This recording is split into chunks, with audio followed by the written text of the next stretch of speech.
बार फिर आप सभी का स्वागत है। राकेश टिकैत जी किसान आंदोलन के एकमात्र हस्ताक्षर हैं या कह सकते हैं कि उनकी आवाज हैं। आप समय निकाल के आए तो सेशन इधर उधर हो गया मेरे कारण, लेकिन मुझे जब ये आए तो मुझे लगा कि एक बात जरूर होनी चाहिए, क्योंकि मैं भी एक किसान परिवार का लड़का हूं। यहाँ बैठा हुआ 90% जो जनसंख्या है कहीं न कहीं किसानी और ऐसे बैकग्राउंड से ताल्लुक रखती है। हालांकि जब हम शहरों में आते हैं तो जीवन बदल जाता है। जैसे मैं शहर में आया आज से करीब 31 साल पहले, तो मेरे बच्चे तो शहर में पैदा हुए, उनको गांव और किसानी के बारे में कम पता है, लेकिन है, मुझे है तो मेरे बच्चों को भी होगा ही। तो आज के डेट में हमने देखा कि पिछले एक दशक में किसानों के कुछ उग्र आंदोलन भी हुए, कुछ शांत आंदोलन भी हुए, कुछ मौन टाइप के भी आंदोलन हुए, लेकिन विरोध के स्वर लगातार जागृत हैं। भारत सरकार को किसानों पर लागू हुआ कानून वापस लेना भी पड़ा और वो स्थिति बड़ी असहज थी। आप लोग कह सकते हैं कि महीनों बैठ करके आप आंदोलन करते रहे और सरकार से लड़ते रहे। ये एक बहुत गहरा और बड़ा प्रयास था सरकार को बताने का और किसानों के हक की बात को समझाने का। वो एमएसपी की बात हो, चाहे न्यूनतम समर्थन मूल्य जिसको बोलते हैं, उस पर किसानों की फसल खरीदने की बात हो, या बहुराष्ट्रीय कंपनियों को प्रवेश दे करके भारत के किसानों के हितों को प्रभावित करने की बात हो, या फिर हमारा जय जवान जय किसान के नारे को धूमिल पड़ता हुआ देख किसानों के अंदर की जो एक क्रांति भावना है उसके बाहर निकलने की बात हो, उस पर राकेश टिकैत साहब से मैं सबसे पहले बात करूंगा। और जैन मुनि विवेक जी भी हमारे साथ हैं, लोकेश मुनि जी अभी थोड़ी देर पहले उद्घाटन सेशन में आए थे, वो गए, उनसे बातचीत हुई। आपसे भी मैं बात करूंगा, लेकिन सबसे पहले आपकी फ्लाइट है, मुझे लगता है फ्लाइट छूट जाएगी, तो मैंने आपको वादा किया कि अगर आप वैसे स्वीकार नहीं करते कि अगर आप विशेष विमान से जाना चाहते हैं तो मैं दूंगा, तो इसलिए मैंने रोक लिया इनको कह के। तो राकेश टिकैत साहब, सबसे अहम बात यह है कि इस समय किसानों के सामने सबसे बड़ी चुनौती क्या है और आप किस चुनौती का सामना करके किसानों को जगाने की और सरकार के कान में अगर तेल पड़ गया है तो जोर से कह के अपनी बात समझाने की कोशिश कर रहे हैं। सभी का धन्यवाद, आपका भी धन्यवाद। आपने यहाँ पे बुलाया और सभी लोगों से परिचय करवाया। जैन मुनि साहब भी हैं, उनका भी धन्यवाद। सबसे पहली चीज तो यह है कि जिस तरह का आपने मंच सजाया है, और ये जो देश है ये ऋषि और कृषि पद्धति से देश चलेगा। यहाँ पे कृषि पद्धति भी मजबूत होगी, अगर उसके साथ में छेड़खानी होगी तो भी यहाँ पे आंदोलन होंगे, और ऋषि पद्धति भी यहाँ पे मजबूत है, अगर उसके साथ में छेड़खानी होगी तो भी यहाँ पे आंदोलन होंगे। तो ये देश ऋषि और कृषि पे आधारित देश है, और हम इसको जब ही विकसित भारत बना सकते हैं जब हमारी दोनों ये जो संस्था है ये हमारी मजबूत रहेगी। रही हम किसान की बात करते हैं, किसान गांव में बसता है, 70% लोग गांव में हैं और वो खेती पे निर्भर है। जिनके पास में जमीन भी नहीं है वो भी वहां पे निवास करते हैं। भूमिहीन किसान जो दूध का काम करते हैं, हमारी महिलाएं हैं जो अनपढ़ हैं, उनके पास में कोई काम नहीं है लेकिन अपना 2 पशु पाल कर अपना दूध बेच कर गुजारा करती है। और हमारा विरोध रहता है किसी भी सरकार से जो सरकार गांव के खिलाफ काम करेगी, कानून लेकर आएगी। ये नहीं कि कोई यही सरकार लेकर आई, इससे पहले भी लेकर आई है, स्टेट गवर्नमेंट भी लेकर आती है। हमारा जगाने का काम रहता है कि किसान और गांव के लोग जागृत हो, छोटा दुकानदार जागे, क्योंकि वो भी बर्बादी के कगार पे है। मूवमेंट इसीलिए होता है कि उनके भाव नहीं मिलते। आज मक्का 11 से और 14 रुपए किलो बिक रही है, 24 रुपए भारत सरकार का रेट है। मिनिमम सपोर्ट प्राइस, कम से कम जो मिनिमम सपोर्ट प्राइस बोलते हैं ये है कि इससे कम पे अगर कोई भी फसल जाएगी तो उसको नुकसान होगा, ये कम से कम है, ये देना ही किसान को है। लेकिन अभी मध्य प्रदेश में आप जाओ, क्योंकि 5 lakh ton 5 lakh metric ton मक्का विदेश से मंगा ली, और यहां का जो मक्का का किसान था पूरा का पूरा पिट गया। कहां जाएगा वो? ऐसे ही दूसरी फसलें हैं। अभी बाहर जो समझौता हो रहा है, इससे और भी आने वाले टाइम पे और खतरनाक स्थिति पैदा होगी। जो अमेरिका से डिक्लेरेशन हो रहा है, डील नहीं उसको कह सकते हम, वो डिक्लेरेशन है, एक तरफा डिक्लेरेशन है। वो आएगा तो दूध यहां 25 रुपया बिकेगा, 50 रुपए से कम पर तो गांव वालों का गुजारा नहीं होता। 25 में यहां पे बिकेगा। एक टाइम पे खुश हो सकते हैं लोग कि हमको 25 रुपया लीटर दूध हमको मिल जाएगा। और हम जहां हिंदू धर्म की बात करते हैं, जहां हम सनातन की बात करते हैं, वो नॉन वेज है। क्या देश की जनता को बताया कि जो यूएसए से अमेरिका से दूध आएगा वो वेजिटेरियन नहीं है? वहां की गाय को भी मीट खिलाते हैं। बताओ ना जनता को। वहां पे जेनेटिकली मॉडिफाइड सीड है वे, जो वहां पे फसलें आएगी, जो यहां पे पशु का फीड आएगा, जो पशु यहां पे चारे के साथ में जो बिनोला जो खाएगा वो जेनेटिकली मॉडिफाइड है। वो मीट मिक्स उसमें आएगा। आप बताओ देश की जनता को, और फिर बताओ कि हम पक्के भाई सनातनी है। ये तो ये कहोगे भाई हम सब आपको मीट खिलवाएंगे। अच्छा, एक तरफ वो बात करते हैं, एक टिकट साहब से सवाल लेते हैं। आपके पिताजी भी किसानों के सबसे बड़े मसीहा थे, सबसे बड़े नेता थे। वो दूसरी पीढ़ी में आपके अंदर वो बात आई, और बड़ा कम होता है। जैसे मुझे लगता है कि मैं जर्नलिस्ट बना तो मेरा बेटा तो बिल्कुल जर्नलिस्ट नहीं बनेगा, मुझे ऐसा दिखता है उसके हाव भाव से। लेकिन आप किसानों की उस दर्द को, उस पीड़ा को लेके वो कर रहे हैं। जितनी बारीक सूक्ष्म बातें जो आपने बताया, 4-5 बातें, ये सारी बातें कई बार अखबार में भी छपती हैं, उसके जरिए तो पता चलती होंगी। लेकिन आप लोगों का अपना रिसर्च का क्या मैकेनिज्म है कि अखबार में भी छपने से पहले अगर किसानों के हितों की बात या कोई पॉलिसी की बात या कोई ऐसी बात चल रही है, तो क्या ये एक चुनौती आप लोग महसूस करते हैं कि बहुत सारी बातें तो पता ही नहीं चलती, बाद में पता चलती हैं, और उसको वापस करने के लिए सरकार से को ये समझाने के लिए, बताने के लिए कि भाई स्टेक होल्डर्स की बात आपने तो सुनी नहीं और बिना सुने जो है आपने नियम बना दिया। तो ये ऐसी स्थिति कितनी बड़ी चुनौती? देखो, सरकार हो तो बात कर भी ले। यहां तो सरकार ही नहीं है भाई। सरकार पहले थी, वो किसानों से बात करती थी, व्यापारियों से बात करती थी, दुकानदारों से बात करती थी, प्रेस कॉन्फ्रेंस करती थी, अपनी प्रेस के लोग अपनी बात रखते थे। अब सरकार है कहां? हमें बता दो कोई प्रेस कॉन्फ्रेंस हुई हो सरकार के साथ में? कोई व्यापारियों के साथ में कोई कॉन्फ्रेंस हुई हो? किसी को बोलने की आजादी देश में हो? आप बता दो। नहीं, प्रेस कॉन्फ्रेंस तो होती है, लेकिन किसके साथ होती है? राजा के साथ होती है? नहीं, बिल्कुल नहीं हुई है। ये तो सब मानते हैं, उसको कहने में मुझे कोई गुरेज भी नहीं है। लेकिन हाँ, ये जरूर है कि उन्होंने एक अपना ट्रेंड सेट कर दिया है कि आज 11 साल प्रधानमंत्री बने हो गए, उन्होंने 11 साल में कभी एक बार भी नहीं किया। तो अब ये मानना पड़ रहा है कि उन्होंने अपनी एक लाइन खींच दी, मुझे करनी नहीं।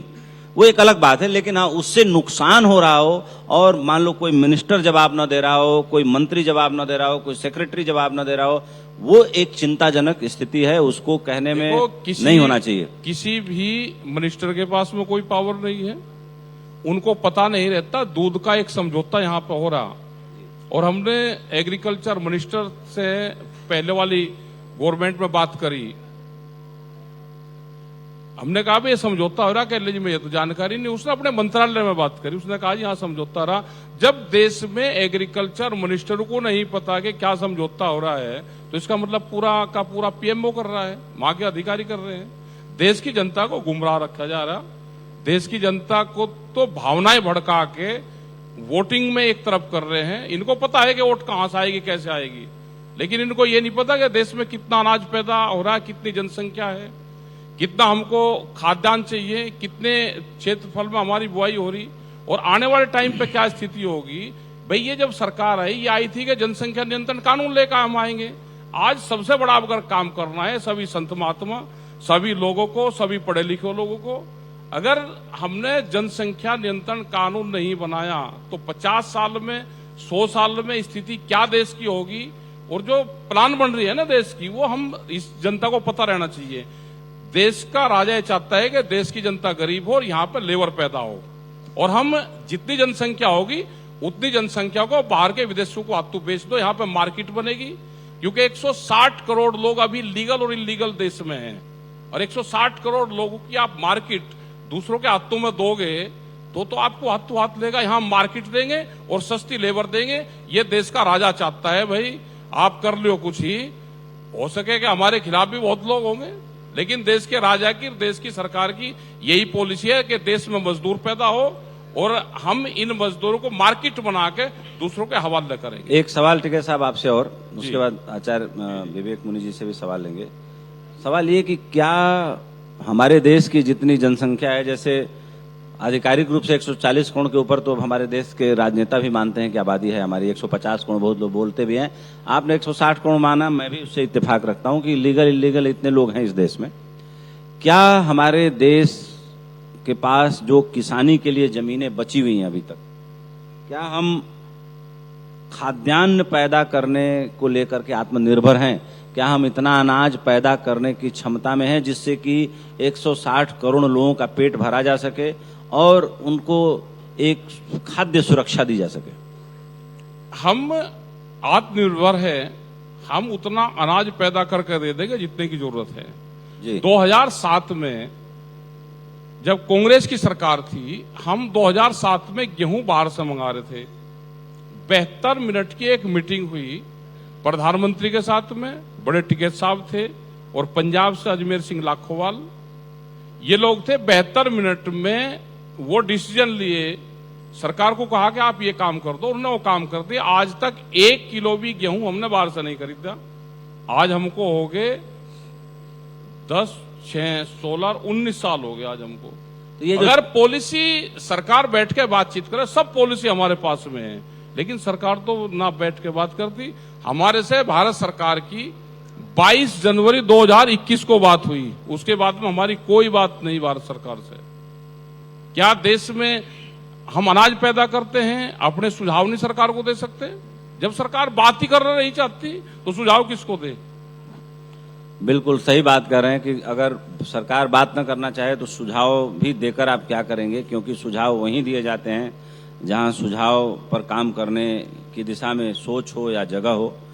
एक आखिरी सवाल आपसे, और कि अभी पीछे भी कुछ महीने पीछे, मतलब 2025 में एक बार फिर लगा कि दिल्ली की सीमा में किसान प्रवेश कर रहे हैं, लेकिन समहाउ बातचीत हुई और वो आंदोलन उतना बड़ा आप लोगों ने नहीं किया और मुझे लगता है कि किसान लौट गए। अभी 2-3 ज्वलंत मुद्दे क्या हैं किसानों के सामने जो आपको चिंतित करते हैं? और उसी में एक दूसरा सवाल डाल देता हूं, जैसे आपने बोला कि 5 लाख मीट्रिक टन मक्का मध्य प्रदेश सरकार ने इंपोर्ट कर लिया, जिसको इंपोर्ट भारत सरकार ने किया, जिसको इंपोर्ट करने की जरूरत नहीं। यहाँ पे हमारे पास में सब चीज है क्या कि यहाँ पे कृषि मंत्री नहीं है कोई। अब कहोगे जी कृषि मंत्री तो है, शिवराज सिंह चौहान है। 18 मिनिस्ट्री जो सेंटर की है वो एग्रीकल्चर डिपार्टमेंट को देख रही है। साइंस एंड टेक्नोलॉजी वो एग्रीकल्चर डिपार्टमेंट को देख रही। रेलवे में है, विदेश मंत्रालय में है। उन्होंने कहा जी विदेश मंत्रालय ने वहां से दालें आयात कर ली। भाई यहाँ के किसान को पूछ लो कि दालें हमारे यहाँ पैदा क्यों कम हो रही है, उसका वो करो ना। हम सब चीज पैदा करके दे सकते हैं, हमको भाव दे दो, हमको बिजली दे दो, हमको सस्ती दवाइयां दे दो। अकेले बिहार में बिहार के बहुत लोग होंगे, बिहार क्यों छोड़ दिया लोगों ने? बिहार बढ़िया जमीन वहां की, 1 लाख करोड़ रुपए से ज्यादा एक साल में बिहार को नुकसान है कम रेट में फसल बेचने पे।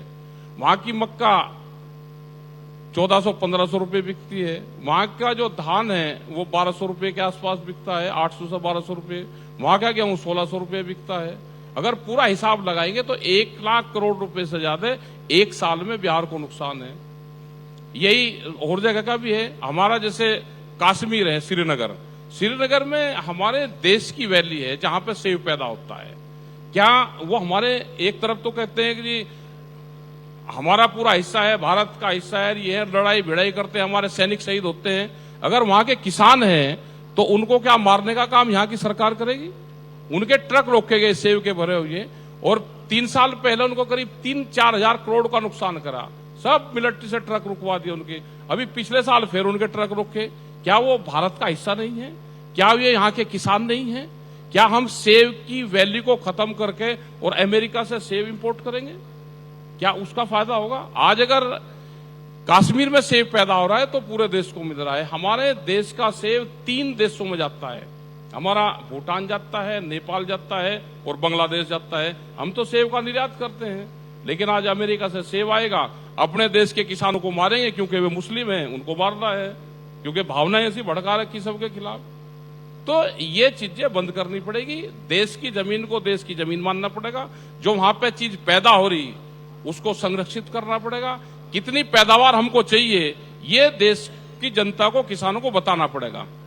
हम वही पैदा करके दे देंगे, जो चाहिए वो पैदा करके हम दे देंगे। अच्छा टिकैत साहब, इतना विरोधाभास क्यों होता है? क्योंकि आपको जाना भी है, तो इस सवाल के बाद मैं आपको रोकूंगा नहीं, लेकिन एक मिनट, जैसे मैंने जब ओपनिंग सेशन था तब आप नहीं थे, तो एक सवाल मैंने पूछा था कि अमेरिका परमाणु अप्रसार संधि के लिए दुनिया के सारे देशों पर दबाव बनाता है, युद्ध रोकने की दिशा में वहां का राष्ट्रपति जहां जाता है भाषण देता है, G8 कंट्री बनी हुई है जो सबसे ताकतवर समूह है पूरी दुनिया में, ये सारे लोग जो है शांति के प्रयासों के लिए नाटो नामक संगठन बना के रखे हुए हैं, जो युद्ध भड़काने वाले देश के ऊपर दबाव बनाता है कि भाई हम भेजेंगे अपने फाइटर जेट, लेकिन युद्ध रुकवाने के लिए भेजेंगे, युद्ध करने के लिए नहीं। तो मैंने एक सवाल पूछा था कि अगर ये सारे ताकतवर देश जो पूरी दुनिया चलाते हैं, जो पूरी दुनिया के वेल्थ पे कंट्रोल करते हैं, अगर ये युद्ध नहीं चाहते तो फिर युद्ध चाहता कौन है? बात नंबर एक। दूसरा सवाल आपसे है इसी पैटर्न पे कि किसानों के सबसे बड़े नेता होने के नाते, किसान यूनियन के सबसे बड़ी यूनियन के कर्ता धर्ता होने के नाते आप सरकार से लड़ते हैं, दबाव बनाते हैं, सरकार के मुखिया हर मन से बोलते हैं कि ये किसानों का देश है, हम किसानों के हित के लिए काम करते हैं, तो फिर ऐसा कैसे होता है कि वो आप लोग बोलते हैं कि किसानों का हित साधा नहीं जा रहा है, अहित हो रहा है, और हमारे देश की सरकार बोले कि किसानों के लिए हम सबसे बड़ा काम कर रहे हैं? ये विरोधाभास कहाँ पैदा होता है, इसको समझाइए। मैं समझा रहा कि भारत सरकार ने मिनिमम सपोर्ट प्राइस देश में फसलों के तय है कि इसके कम पे फसल नहीं बिकनी चाहिए। मक्का का 24 रुपए किलो तय कर रखा है और 11 रुपए किलो बिक रही। अब उसको ठीक बिकवा दो। हमने ये कहा कि एमएसपी गारंटी कानून बना दो। 1 किलो खरीदने की जरूरत नहीं सरकार को। जो व्यापारी अनाज का व्यापार करेगा वो उसके कम पे खरीद नहीं करेगा, ये हमने कहा। कानून बना दो ना। लेकिन ये सरकार बड़े उद्योगपतियों की है, बड़े व्यापारियों की है, उन्हीं के ही हक में ये फैसले करते हैं। ये किसान, गांव के लोग, साप्ताहिक बाजार लगाने वाले लोग, छोटा दुकानदार, वो सब बर्बाद होगा। अभी और ज्यादा बर्बादी के कगार पर जाएगा। महंगाई कहां बढ़ रही है, और हमको अपने पड़ोसियों से संबंध ठीक रखने पड़ेंगे। डरने की जरूरत नहीं है। हमने पड़ोसियों से लड़ाई कर रखी है, हमारी विदेश नीति भी खराब है। पड़ोसियों से एक पड़ोसी बता दो अगर ठीक संबंध हो। नेपाल हमारा हिंदू राष्ट्र सबसे बढ़िया वो था, उसी गेल उड़ जमपुड़ जाओ रे भाई। NHI यहां से और काठमांडू तक सड़क बढ़ाती थी। वो गरीब देश था, उसका क्यों सामान रोक दिया भाई? वहां पे डीजल, अब गए हम तो डीजल बराबर है, अब यंका रेट और वंका रेट, नहीं तो 16-17 रुपए की हम सब्सिडी देते थे उसको। तो चाइना बढ़ रहा है ना वहां पे भी। नेपाल में काठमांडू तक और वहां तक चाइना आ गया। क्या करोगे अब? हमको अपने पड़ोसियों से भी संबंध ठीक रखने चाहिए। बिल्कुल। एक आखिरी सवाल, उसके बाद मैं जरूर चाहूंगा कि आपकी फ्लाइट मिल जाए, कि जब किसानों का सबसे बड़ा ऐतिहासिक आंदोलन हुआ और सरकार ने अपने 3 कानून जो पास किए थे, तीनों को वापस लिया, उसके बारे में थोड़ा हमारे दर्शकों को बताइए, यहाँ सभागार में बैठे लोगों को बताइए। वो तो बीमारी थी, जैसे कोरोना आया तो कोरोना वापसी चला गया तो हॉस्पिटल तो बंद नहीं हुए। ऐसे ही 3 काले कानून थे, वे अगर लागू होते तो उससे बहुत नुकसान होता किसानों को। मंडियां तो धीरे धीरे बंद हो रही थी सारी। आज भी मंडियां बाहर खोल रही, प्राइवेट मंडी चल रही। अब उन्होंने कहा कि हम इसको सिलो तरह से किसान को मारेंगे। ये तो मंडियां बेचने का प्रोग्राम कर दिया था। मध्य प्रदेश में 182 मंडियों की जमीन बेचने का प्लान बना दिया था, और आज भी 10, 15, 20 साल में सब मंडी खत्म हो जाएगी। बिहार में उसको बाजार समिति बोलते हैं, तो वहां की सब बाजार समिति खत्म है। अब व्यापारी, बड़े बड़े व्यापारी 4-4, 5-5 एकड़ में अपने मंडियां बना रखी हैं, सस्ते में अनाज खरीदते हैं और महंगे में बेचते हैं। तो बिहार के लोग इसीलिए प्लान करा, या तो पढ़ लिख लिए या वो लेबर बन गए, तो बिहार धीरे धीरे खाली होगा। बड़ी कंपनियां वहां पे खेती करने जाएगी। शहर के लोगों को बताया कि तुम जाके गांव की जमीन खरीद लो, वहां पे खेती करो, और गांव के लोगों को कहा कि तुम अपनी जमीन बेच दो, जाकर शहर में व्यापार करो। तो ये तो बड़े व्यापारियों की पार्टी है, उसी के लिए काम करती है। और तो खामखा उसमें उलझम पुलझा हो रहे हैं, संत महात्माओं को भी उलझ रखा। बिल्कुल सही बोल रहे हैं। और जगजीत सिंह की एक गजल थी जो कभी मतलब रिकॉर्ड नहीं हुई, किसी फंक्शन में बोला था उन्होंने कि आज परदेश में अपना वतन याद आया, माँ बाप का भीगा हुआ मन याद आया।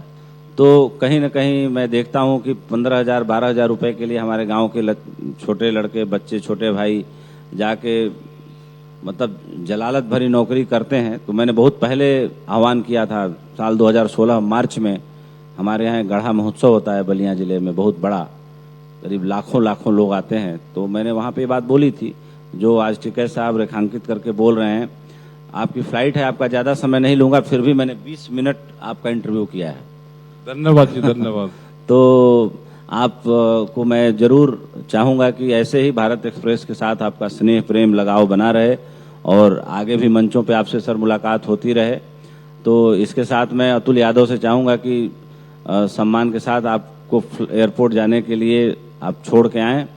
और टिकैत साहब आपका बहुत बहुत धन्यवाद, आभार। आप आए, समय निकाले, वाकई दिल की गहराइयों से आभार।